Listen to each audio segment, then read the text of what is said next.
A Cintia ela é um marco nas relações internacionais, porque além de ser uma acadêmica que mudou as perspectivas das teorias nas RIs,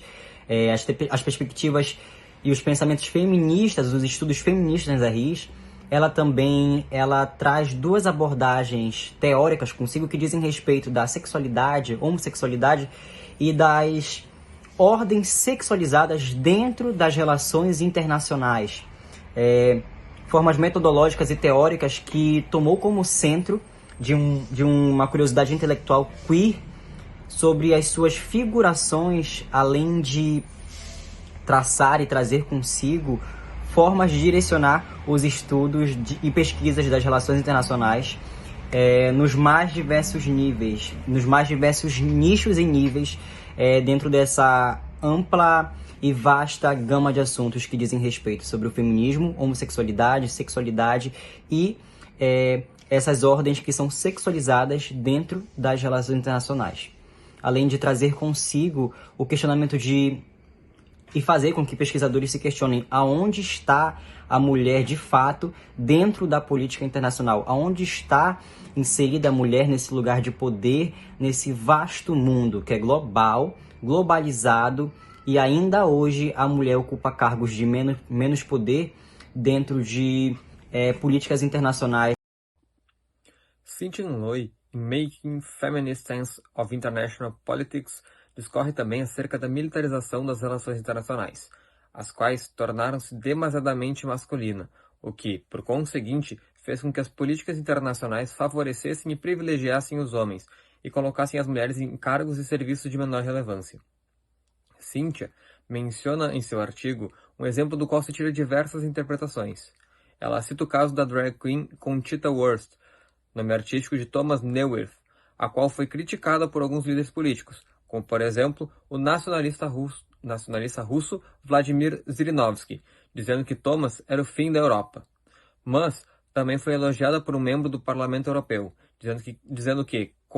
Conchita Wurst tem uma mensagem muito importante e que tem a ver com o que a União Europeia representa: igualdade de direitos, direitos fundamentais, o direito de viver sua vida sem medo para LGBT e outras minorias. Por fim, Cynthia traz a importante mensagem de que os direitos das minorias são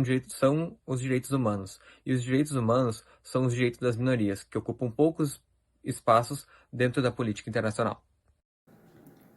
O texto O Mundo Fora do Armário, a Teoria Queer e Relações Internacionais, do professor do Instituto de Relações Internacionais da PUC-Rio, Diego de Jesus, é reiterado acerca do que é o queer nas relações internacionais e também é discutido acerca da influência de alguns autores e suas contribuições para a relação da teoria queer com as relações internacionais. A teoria queer nasceu no final da década de 80, início da década de 90, nos departamentos de filosofia e crítica literária nos Estados Unidos, ganhou mais conhecimento nas discussões na Ivy League, onde eram discutidos acerca de relações sociais. Teve seu advento também e sua discussão maior com a definição de sexualidade a partir dos estudos de Foucault, em que ele reitera que a sexualidade é uma construção social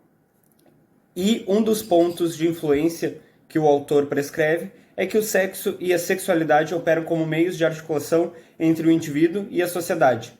e esses se tornaram foco dos dispositivos reguladores das relações raciais entre classes e com o estrangeiro.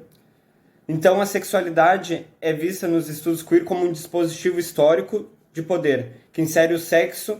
em sistemas de unidade e regulação social. A teoria queer, então, ela tem como base ontológica a incapacidade de entender gênero e sexualidade de uma forma monolítica, e tem como base epistêmica o conhecimento e a ignorância acerca da sexualidade. Algum dos autores citados também no texto do professor Diego de Jesus é Richard Miskolci. Ele vai falar que muitos autores interpretam o queer como uma resposta crítica à globalização e aos modelos norte-americanos de identidade heterossexuais, e também uma crítica ao feminismo liberal e à cultura de grau integracionista, num esforço de resistir à americanização branca, heterogay e colonial do mundo. Lembrando, então, que a teoria queer é uma teoria descolonial e também critica a teoria feminista justamente pelo seu caráter binário e também limitado, mas também ela não desmerece não só a teoria feminista, como qualquer outro movimento social. Outra autora citada no texto, Vivienne Gebri, vai falar que há um apontamento sobre a invisibilidade de certos corpos em estratégias de segurança. E essa invisibilidade ela pode reforçar ortodoxias e hierarquias de gênero, sexo e sexualidade, e que a globalização caracterizou-se por ser um processo cômodo de comoditização de corpos e de identidades no nível internacional. E essa globalização também domesticou a sexualidade para uma lógica de consumo. Ela também reitera que a teoria queer, em diálogo com os estudos pós-coloniais, permite observar que a sexualidade desempenha, em interação com a etnicidade e outras categorias, um papel importante na construção de hierarquias em processos de militarização, nacionalização e definição de identidades estatais. É importante lembrar, não foi citado no texto, mas um dos autores tradicionalistas das teorias das relações internacionais, Robert White, então, ele vai afirmar que a teoria queer não existe nas relações internacionais. Bom, eu fiquei com a parte em que o autor ele examina as obras da Cynthia Weber, que é uma autora feminista, e ela é considerada a pioneira na teoria queer das relações internacionais, onde ela chama atenção para a formação do Estado e das nações e analisa como o conceito de heteronormatividade ele influencia nas questões que abrangem todas as escalas do Estado, desde o nacionalismo, questões étnicas, como a composição das forças armadas, a formação dos exércitos dos estados, né, até a migração e a mobilização social em nível internacional. Essa parte eu achei interessante trazer um exemplo que acontece ainda no século XXI, nos dias de hoje. Essa parte da migração a um nível internacional, principalmente na região do Chifre da África, mais especificamente sobre a migração das mulheres etíopes, da Etiópia, onde é um país que sofre com diversos conflitos étnicos,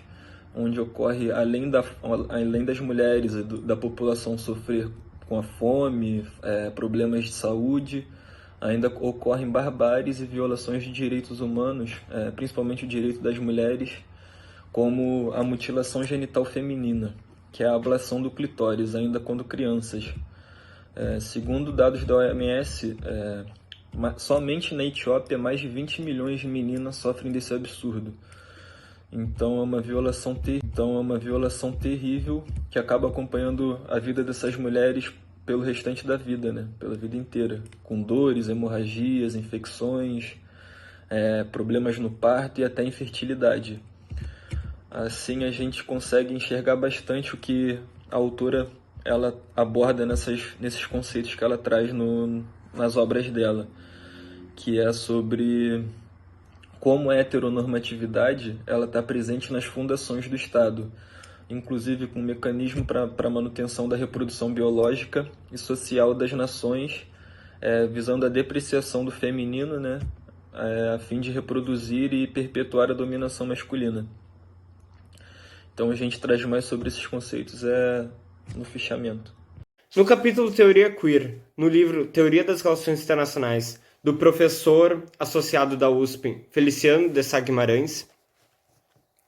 é explicado alguns conceitos da teoria queer e relações internacionais, nas relações internacionais, e também abordado acerca de dois pensamentos de duas autoras principais, Cynthia Weber e V. Spike Patterson, as duas professoras de Arizona. Feliciano Sá Guimarães vai explicar que os estudos queer vão questionar a uniformidade das identidades sexuais, tratando a sexualidade como algo fluido e que é construído socialmente. Os conceitos centrais dos pensamentos queer para eles e para o estudo queer em geral o que é o queer. Então, o queer que recusa entender algo, sexo, gênero e sexualidade como algo monolítico, a heteronormatividade e também a interseccionalidade.